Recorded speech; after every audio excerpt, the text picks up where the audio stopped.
Hi everyone, I hope you're all having a great week one of classes. This video is just to review some of the navigation of the course. I know this may be the first time some of you are taking an online course with Southern New Hampshire, or it may be the first time that you are using this Mind Edge program for one of your courses. So just wanted to do a quick video going over some of the basic navigation of the course. So when you log in, you'll be on your home page, and here you will choose the course to log into. One of the first things that you should see are the most recent announcements that I've posted.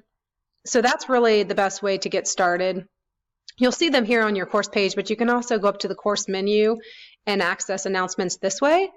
When you click on course menu, you'll see you have a few different tabs. The announcements, learning modules, discussions, assignments, and grades. Of course, this is week one, so there's nothing in grades just yet. For discussions, this is kind of confusing because if you do click on discussions, you'll actually just see a general discussion board and also the class cafe, which we can post different strategies and tips to share throughout the semester. I will be answering these questions today if you have posted, but for our graded discussion for this first week, you will need to go to the learning modules. So I'm sorry, that is a little bit confusing. You don't actually go to that discussion tab, you go to learning modules. But to get started, let's first look at the announcements and just go over what I've already posted to get started with the course. So there's just a little bit of bio about who I am and my experience teaching, so feel free to read that over. This is my direct email, so jot that down somewhere just in case you get locked out of the course and you can't go up here to our email. You can always use a personal email, and you can send me an email right here to my SNHU. So the next announcement I posted is about getting started, and here you will see some screenshots I took. This is really just to alert everyone that there is a navigation bar that includes a lot of different helpful tabs, including a course overview, the course schedule, which is our calendar, the learning modules, which correspond to the week we're on. So learning module 1 is for week 1. There are also great resources like academic support and the assignment rubric, which is outlines exactly how you are graded for each assignment. And then also this tab, submit your assignments. So this is where you go to submit any written assignment that you actually complete on a Word document and need to upload. So like assignment 1-7, you would want to go into submit your assignments to upload that document. Now the quizzes and the discussions are in the learning module, but the written assignments you want to upload to submit your assignments. So I also have here just a short summary of what to read over. So make sure you read over the course overview and look over the syllabus. And when you open the learning modules, the first thing you'll see is a title, Let's Begin. So definitely start with that and then go into module 1. Also, I have listed the 4 activities that we are doing this first week of class.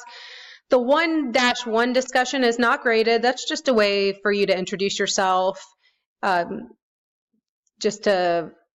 since it's an online class, the formal introductions that you may do in a traditional on-campus course, saying, oh, this is my major, these are my interests, that kind of thing. That is done in the class mixer. It's not graded. It's just a way to introduce yourself.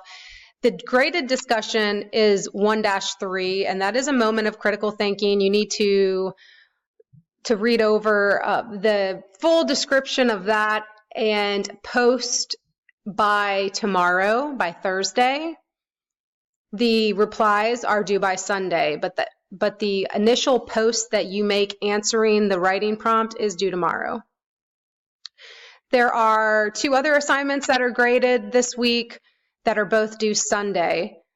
One is the quiz on the reading selection. You will be given 3 different reading selections to read over, and you will choose one, and that one will be the text that you will use for the rest of the 8 weeks. That's the one that you will use for your critical analysis essay that you will work on over several weeks. So make sure you pick the text that you're most interested in. Take some time to take the quiz and see which one you're most likely to be interested and engaged in. Lastly is the writing notes, which is 1-7 submission, and that is the one that I mentioned. You will need to go to this submit your assignments in order to upload. So after you look at this announcement, the next announcement that I have posted yesterday is just about due dates. The discussions, we actually only have 2 discussions in this course. One is this week, week 1, and then the next discussion won't be until week 7. But when we have discussions, the post is due by Thursday and the replies are due by Sunday.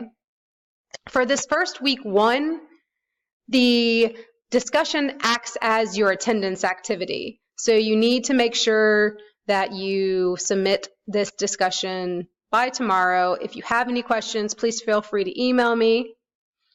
For all other assignments, any kind of quiz or writing submission, there is a late policy attached, and that is just that if you were to have a busy week and you're not able to submit on time, you do have up to 1 week after the due date to submit and be deducted only 10%, so it's not very much. Now, if you do have an extenuating circumstance, you have an emergency in your family, if you know ahead of time, oh my gosh, I've got to go out of town for work, and you know ahead of time, then that's great. You can email me, and we can always work with creating an extension. So if it's an extenuating circumstance, an emergency, or you know ahead of time that 1 week you may need an extra day or 2, please just email me and we can go from there. So after reading the announcements, the next thing is to go to Learning Modules. And this is the screenshot I took, so you'll see over on the left the navigation bar. And here you can switch to a course overview or the course schedule, which gives you the nice full calendar of when assignments are due. You can also look at the assignment rubric. So if you're working on assignment 1-7, you can open that rubric and it tells you exactly what you're graded on and how to reach this top score of 100. Now for week 1, you'll notice the top score is just proficiency. As the weeks progress, and you get, as this is the first week, so obviously we're not expecting you to know all the rules, but as the course progresses, say in week 3 and 4, you'll see that the top will actually be exemplary. So in order to meet this first week requirements, you just need to hit the proficiency.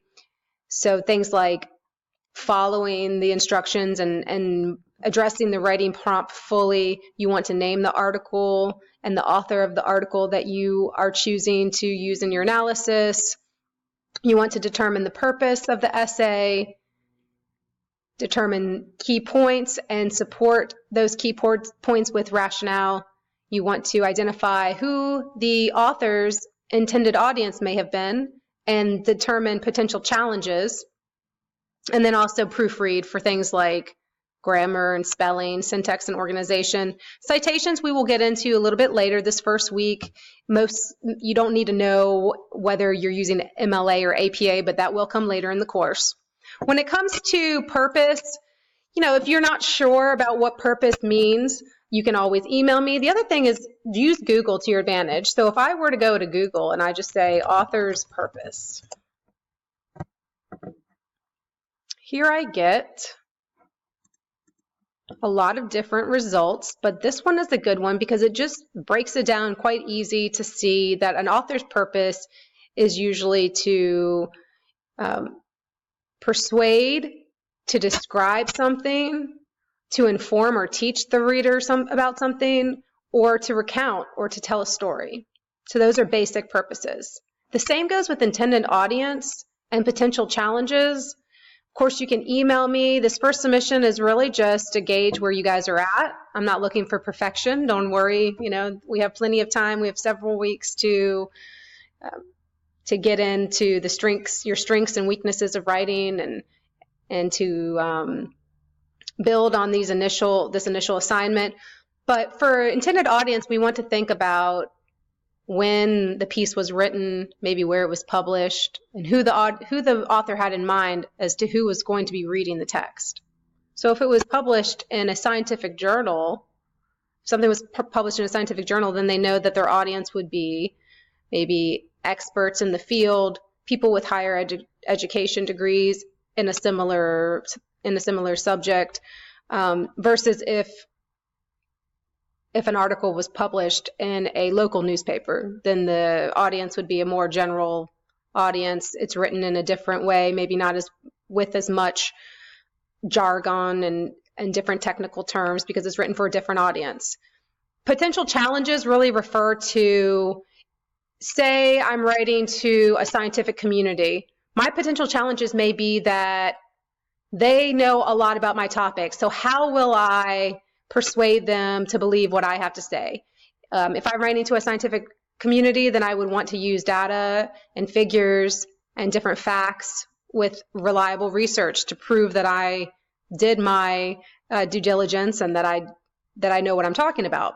But potential challenges may be that they're already experts in the field. So consider what your potential challenges are. Everyone has a different background. So if the author is writing to college students, well, we have college students, some are 18-year-olds or dual enrolled, and other college students may be older adults returning after having job experience. So there's different challenges depending on what the demographic is. So that is the rubrics, the assignment rubrics. So let's go back into learning modules. So you'll see the learning modules will open on whatever tab you were last on. So if I now need to get into my learning module and do week 1, I just click over in the left navigation bar on learning modules, and then I can scroll down and click on module 1. I like to open new tabs just because it's easier for me to kind of keep things straight. But also make sure you do register for MindEdge. This is how you get access to the readings and to these modules for each week. So that's really step 1, is to let's begin, read over the syllabus, get access to MindEdge. Then you can dive into module 1. So like I said, in module 1, here is the discussion that is due tomorrow. Make sure you go over and you read in order everything in module 1, starting with the class mixer, review the video, and then the discussion is the next on the list here. So the discussion does have specific requirements as to how long it should be and what you should write about, and also with the replies. So you need to reply to 2 classmates, and each reply needs to be 1 fully developed paragraph. A fully developed paragraph is 5 to 8 sentences. Okay, and these are what you need to answer in your reply to a classmate. You need to react to, do you agree with their approach to the critical thinking experience, and why or why not. You can always offer other advice. So this is really our first assignment due, is the discussion. It is due tomorrow. Please feel free to email me with any questions. I hope you all are having a wonderful week 1, and I am here to help you be successful, so do not hesitate to ask any questions. Thanks so much.